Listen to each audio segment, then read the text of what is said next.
Hi, everyone. Welcome to another edition of Anything Football, hosted by me, Coach Chris.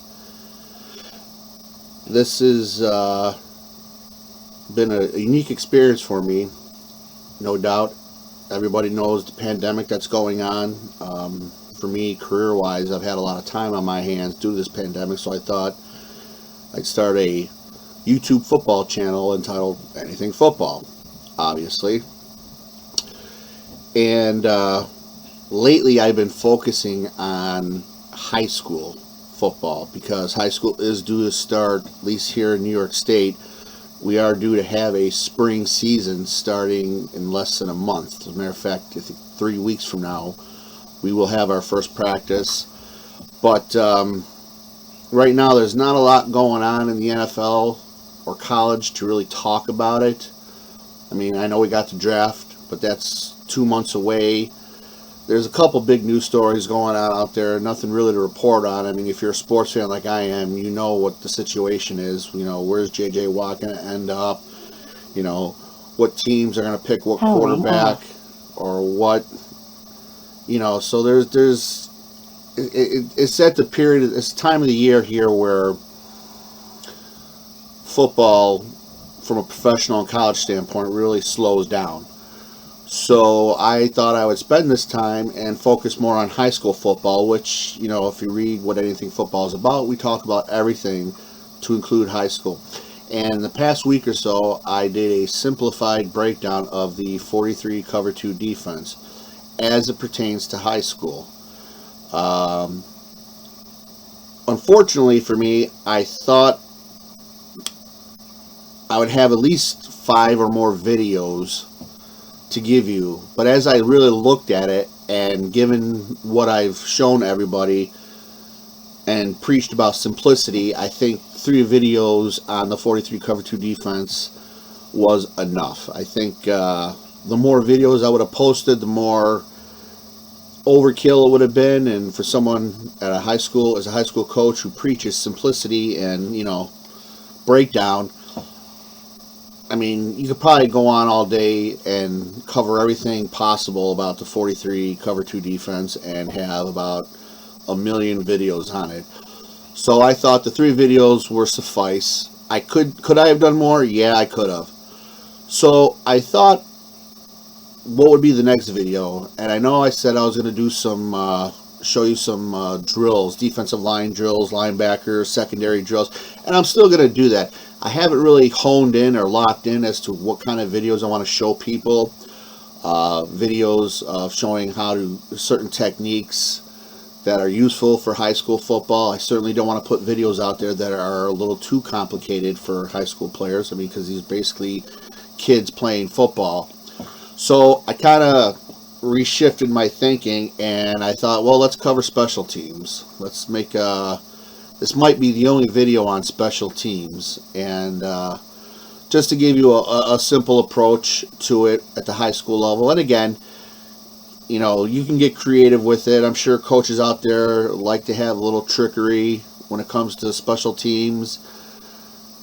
I've always found the danger in special teams when you get too trickery is it can turn around and bite you in the ass and you fumble, or you don't pick up the ball. So what I'm going to do is I'm just going to go ahead and break down some special teams, give you my opinion and my thoughts on it, again, just to keep it simple. So with that in mind, let's get into it, okay? As you can see, not this screen, let's start with the kick return. Okay, here, as you can see here, I have what would be my basic kickoff return, okay? You have your front 5 right here, you have your middle 4, and then you have your two deep returners.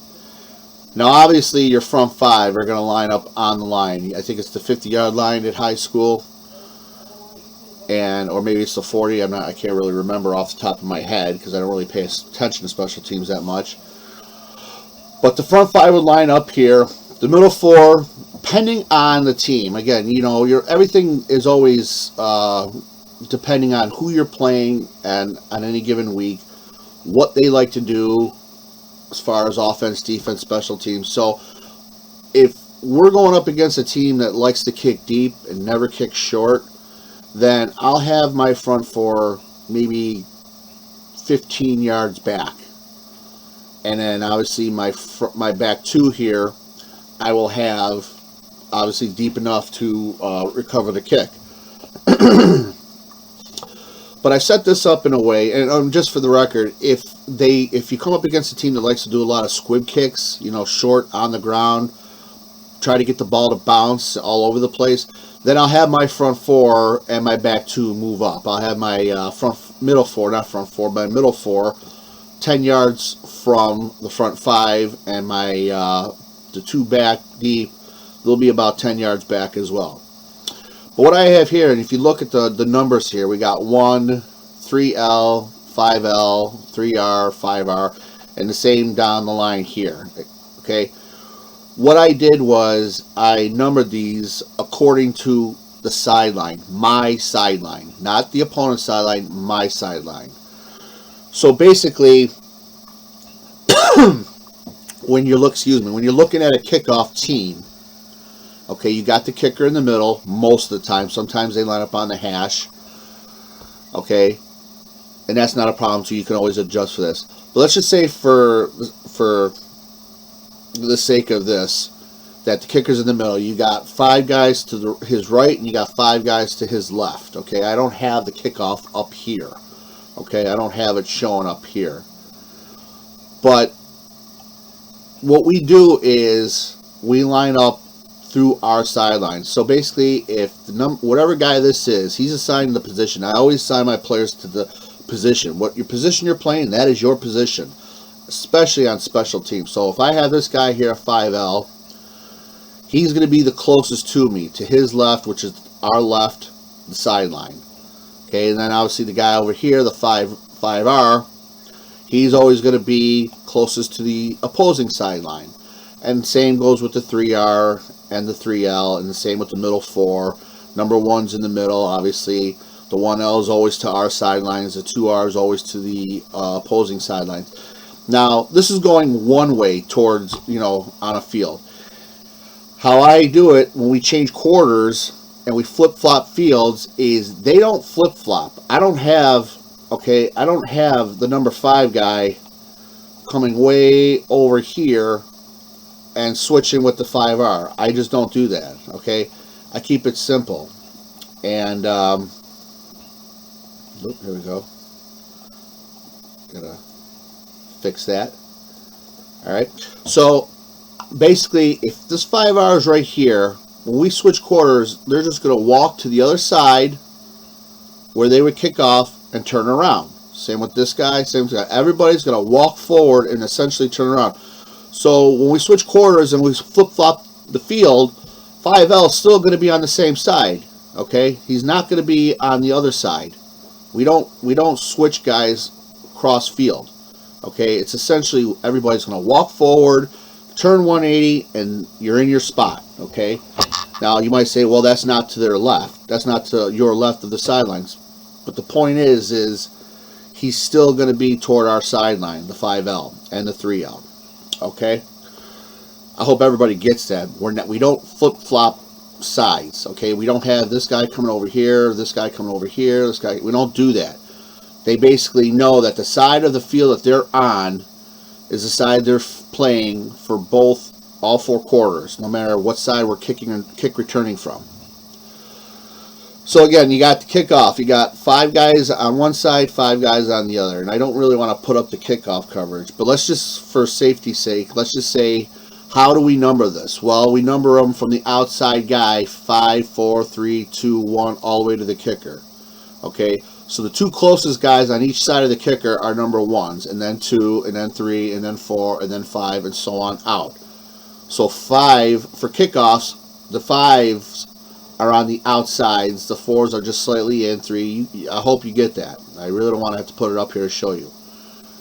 So now you're asking, well, what about the numbers here? What do the numbers mean? Okay, the numbers basically mean this. Number 5 here on the visitor side, he is going to get the number 5 guy on the kickoff. That is the guy closest to the visitor sideline. The number 3 guy will get the number 3 on the same side from the sideline. So you got the 5 guy, 4, 3. He's going to get the number 3 guy. Number 1, and it's the same for the 3 and the 5L on this side. The 5L will get the guy on the farthest to our sideline. Third man in. Number 3 will get the third man in from the sideline. 4 will get the number 4 man from the kicker. 2 will get the number 2 man. 2 here on the right will get the number 2 man and get a 4. So basically, if we were to put it up like this, all right, 1, 2, 3, 4, 5 is what you see on a kickoff. These guys have 1, 2, 3, 4, 5. Okay, I hope that makes sense to everybody. So what we got here is, and again I have it right here, spaced out a little bit here. I'm trying to match this up even. These are just safe, so it don't really matter. Whatever. So all 9 of these guys have an assignment. They all block a numbered guy on the kickoff. The reason for the left and the right is so they know what side they're going to, but also this, again, keep it simple. I don't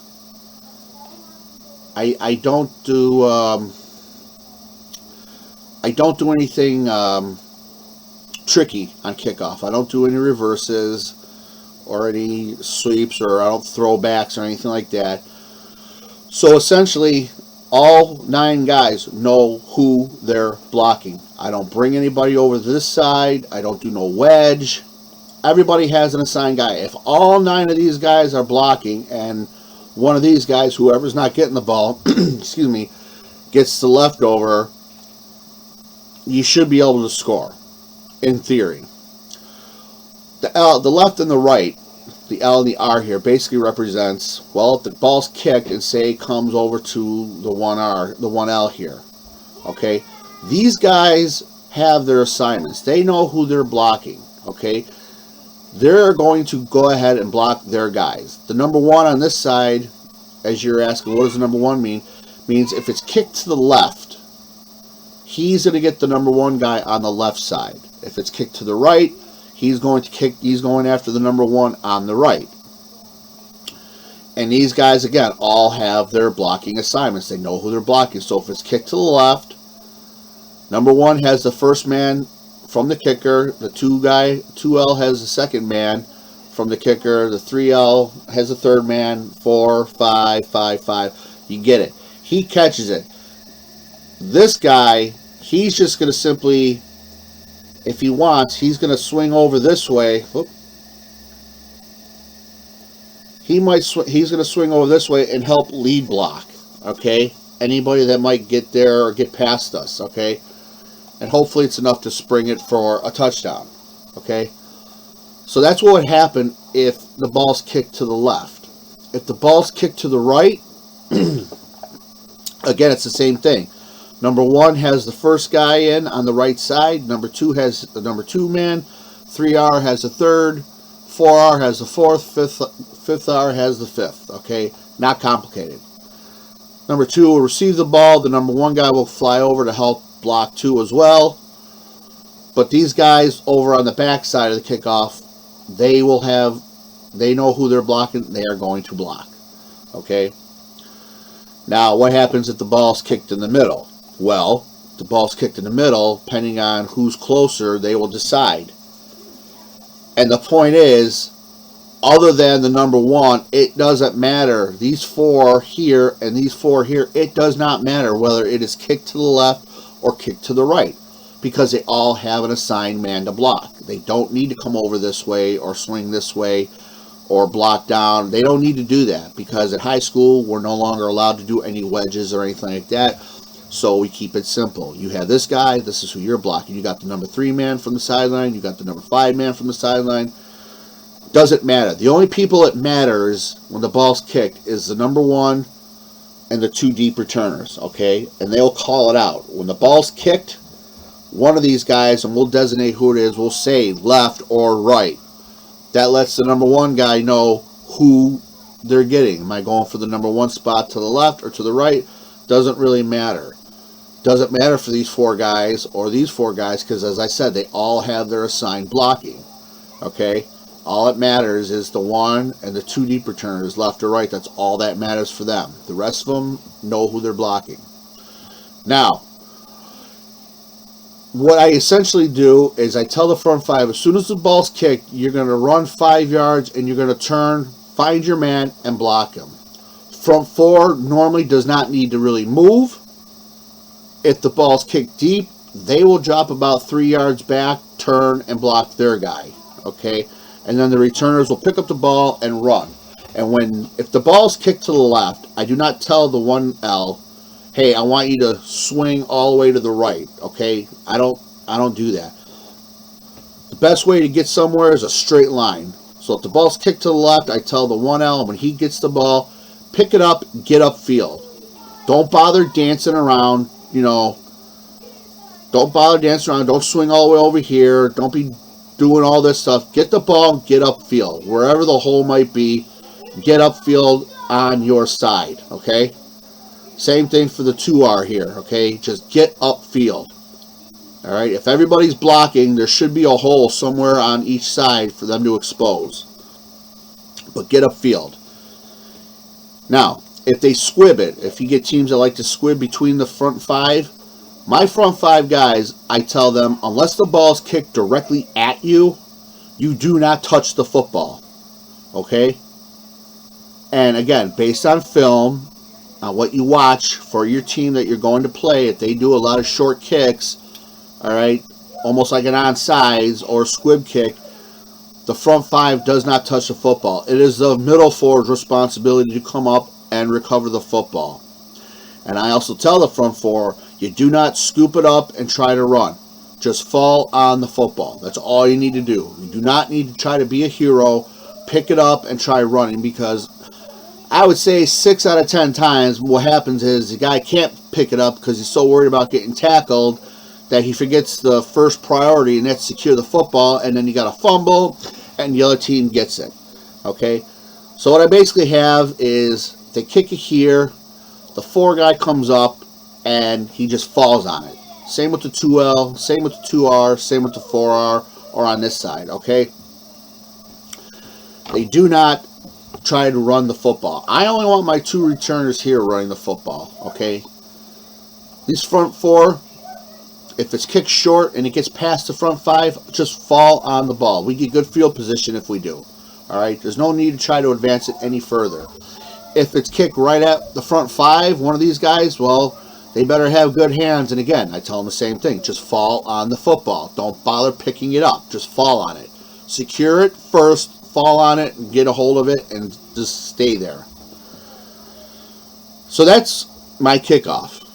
I know it might have sounded complicated, but it's really not. It's really not. If you move this guy up here, and him up here, and him up here, and him up here, and put these guys on the outside, you'll see it looks just like a kickoff. Every guy has an assigned man to block. Again, we don't do any reverses or sweeps. We don't do any walls or anything like that. Again, keep it simple. Again, the best way, the best direction is straightforward. A to B. We don't try to go from A to C and end up coming back to B. We just go straight. Okay? So if the ball's over here, 1L picks it up. He gets upfield. Get as much as he can. Okay? And I trust, and we rep on this, for our guys up front to hold their blocks. Okay, I know it's a hell of a thing when you got 11 guys barreling down the field at full speed. You got to get in the way of that. Unfortunately, that's the way the game is played. So we teach our guys to do so. Okay, how to absorb the blocks, how to shield the blocks, and it's up to our return men to find the hole and expose it and run. So that's kick return, okay? Now let's go look at kickoff left. Again, very simple. Now, you can imagine here, as I said, okay, I got these numbers backwards here. Really should be 1, 2, 3, 4, 5. All right. But I switched these numbers for kickoff for a reason, okay? Now, but if you can imagine real quickly, if you go back to our kickoff return, the numbers here would be 5, 4, 3, 2, 1. Okay, for kick return purposes, The number 5R, 5L would have the number 5 guy here, which would be this guy. The number 2 guy, the 2R or 2L would have this guy, okay? So you're asking, well, why are the numbers backwards in this? For kickoff purposes, I did this on purpose because my number 1s are going to be my best guys, my fastest guys that are going to contain, okay? I want my best tacklers and my fastest tacklers on the outsides. They're my headhunters, so to speak, okay? So if we call kickoff left, we're kicking to the left. That means all 5 of these guys are going to run straight down the field. He will not break contain. He will stay to the sideline. Okay, he will not give way to chase. Okay, as you can see here, the other 4 to the right, we have them running downfield within 10 yards, 20 yards, 10 yards. They start to move in. They start to angle in. Okay, this guy here, the number 1 here, he is not going to come over here like this. He is not going to give way to chase. He is going to stay outside because I want these guys for containing purposes. My number 1, in case they do any reverses or any throwback, you need guys to stay home and cover the sidelines, okay? Because a lot of special team kickoffs, kick returns, they don't do anything up the middle. It's always to the outside. So I want a guy on the outside maintaining the sidelines. The rest of them, they're just going straight up field, and the 4 to the right are smartly making their way over as they go downfield, okay? They're not going to just fly over to the right when they see it. They are going to sprint down within 10 yards of the ball carrier and then start to collapse down inside. All right? So that's kickoff left. And then obviously the same would go for kickoff right. Again, we're containing on the outsides. We're kicking the ball to the right. And we have our guys to the left coming down 15 to 10 yards. They start to move in and break down, okay? Kickers back for last line of defense should anybody break through. So that's kick right, all right? Pretty simple, okay? Now, what do you do about onside kicks? Well, we can't bring everybody over, okay? I don't think that's allowed in high school football, so we can't move people over. So if we do an onside kick, we basically just line up this way, and we make sure we might replace some of the guys with better hands and better speed. But basically, we just tell the kicker where to kick it, and we just tell people to go after it, all right? Just get after it. It's really hard to say where the ball is going to end up, so this guy's got to get this guy's going to block this guy. It's common sense. We tell them, listen, if the ball, if you see somebody going for the ball, if you're the first one there, take out the first man you see. The second and third guy coming in should try to cover the football. Same thing over here. All right.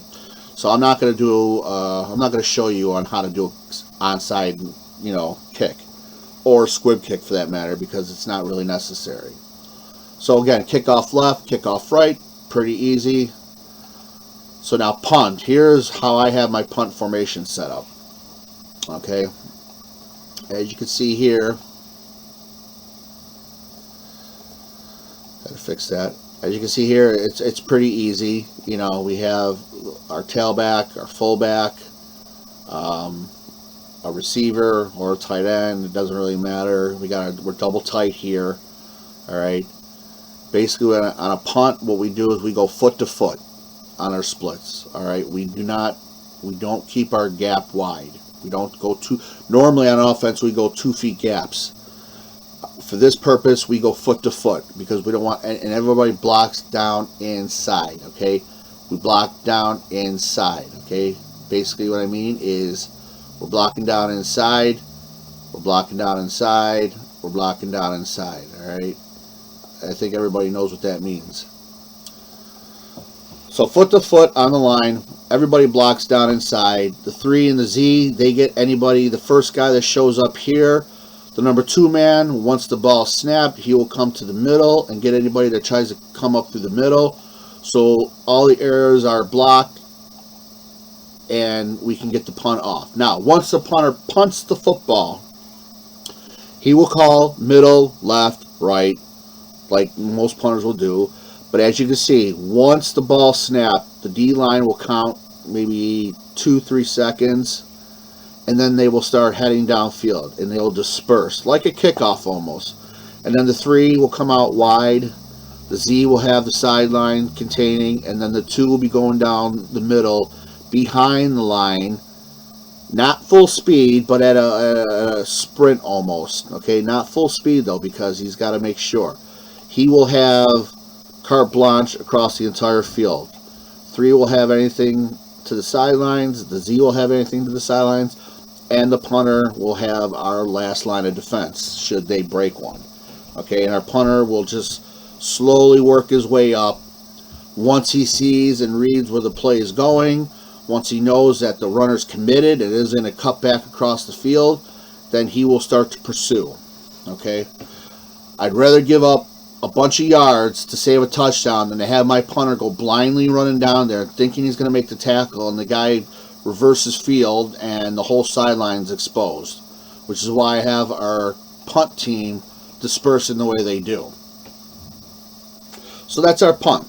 Pretty simple, straightforward, easy. Again, we don't do a wall. We don't do any kind of silliness on here or any trickery. Fake punts. Well, again, we could put a fake punt in there where we can release the tight end onto the flat, or the Z can come out in a flare, or the punter, or these 2 can roll out. The 2 and the Z can roll out, and the punter can just keep it as blocks. That all depends on how they cover the punt. Okay, if they got the whole team in the box and you got 2 or 3 guys on the outsides, we're not going to fake punt. Okay, so I don't need to draw a diagram for fake punt. I mean, it's to your liking. This is a simplistic breakdown coverage of punt. That's all. Excuse me, that's all it is. Okay, we don't need to get crazy technical with it. And how often does a fake punt happen? Maybe once in a game, if that. So I wasn't going to put up a diagram for a fake punt. Again, how hard is it to come up with an idea? How hard is it to come up with a fake punt scheme? Pretty easy. And again, that all depends on, the team that you're playing and how they handle things. Okay?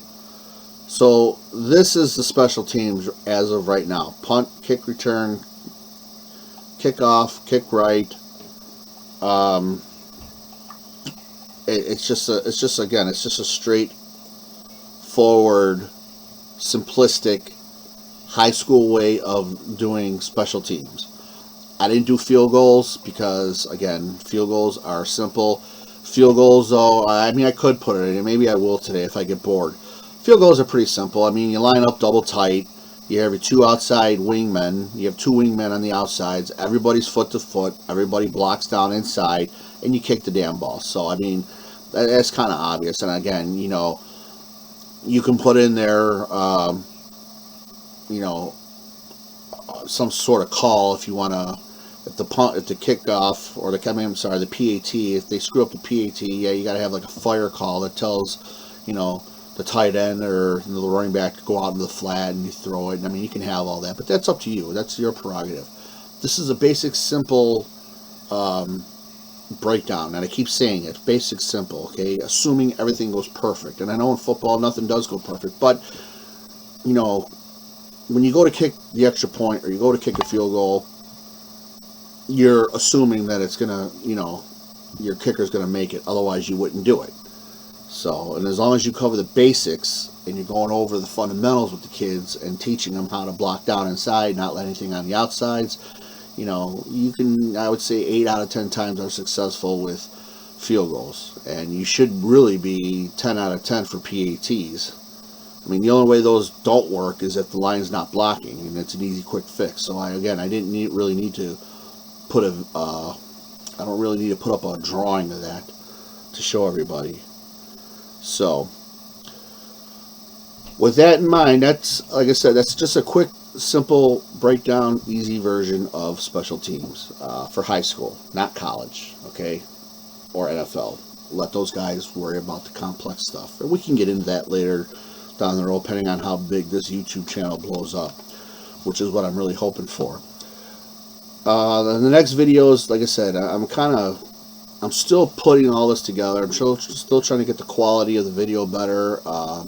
My background, as you can see, It is what it is. I'm going to be getting a green screen here soon, so the quality in the video will get better. The content will get better.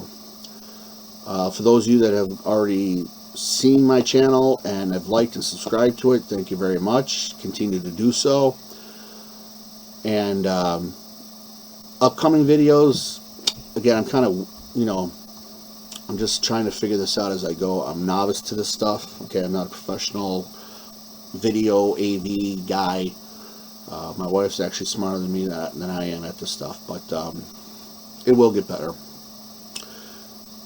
I'm right now formulating in my head what I want to do for my next video. Probably will go to some sort of defensive line drills, maybe linebacker drills. I don't know. I will do some research on that, or maybe I might go into high school offenses.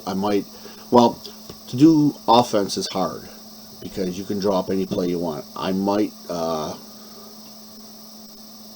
take a play or something and break down line blocking, but again, that's very hard to do offense. It's very hard to sit here and draw up. Everybody's got different types of offenses, maybe the same formations, but different ways of different plays and stuff. So you're not going to see a lot of videos on the offense if you want. So with that being said, again, if you like the video, please, again, I'm trying to reach 10,000 viewers or subscribers. If you like the video, please like it, hit the subscribe button, leave comments below, share it with your friends, get the word out there, anything football. And I promise you in the upcoming weeks, as we get closer to the draft, we will start talking more NFL and maybe more college. I did cover that when I first started these videos, but right now we're kind of, in a holding pattern, so I thought this was an excellent time to do some high school football, and I will. So, one more time, hit that like button, hit that subscribe button, share it with your friends, and I will see you the next time, whenever that might be. Keep an eye out. Stay safe, stay healthy, and good luck to all of you, and continue on your football knowledge. Peace.